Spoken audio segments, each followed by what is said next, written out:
Hello, this is the Tradesight US Stocks and Futures Market Preview for Wednesday, May 9th, 2018. Here's a look at the ES front month futures contract. This is the daily chart of the broad market in futures form. We've still got the wedge forming. Nothing has happened. Let's go through the major indices for the day, see what we did.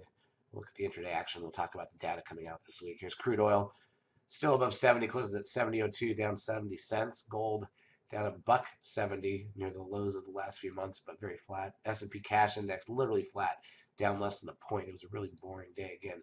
Nasdaq 100 down 6.39. SOX up 9.54.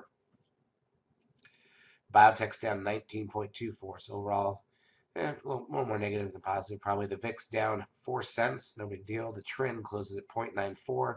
Puts the 10-day moving average at 1.10. Nasdaq volume was 2 billion shares, which is better than Monday. The advanced decline ratio on the Nasdaq plus 246, so barely positive. On the New York plus 49, basically flat. All the majors were pretty flat too. Google down 87 cents. That's a blip for Google. Apple up 89 cents. New closing highs. Netflix up 63 cents. That's a blip for Netflix. Amazon down 7.75. Also a blip. Tesla down 80 cents. TLT, the 20-year bond ETF, down 11 cents.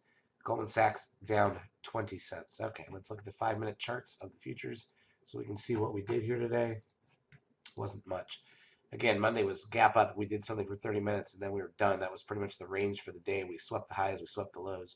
On Tuesday, gap down a little, came back up. And look at these weird spikes. So it's pretty dead. And then right before lunch, you spike up to fill the gap, and then just drift around. And then right after lunch, you spike down to sweep the lows. S2 was the low of the day. Came back and he closed basically even. There was nothing there. Nasdaq side, not much better. Just two really flat days, unfortunately. Not what we like to see from our trading perspective. In terms of economic data on Wednesday, PPI an hour before the bell. Wholesale inventories 30 minutes in. Crude oil inventories an hour into the market. So I don't know what it's going to take to shake this market loose, but these last 2 days have been pretty boring. Charts as usual brought to you by eSignal.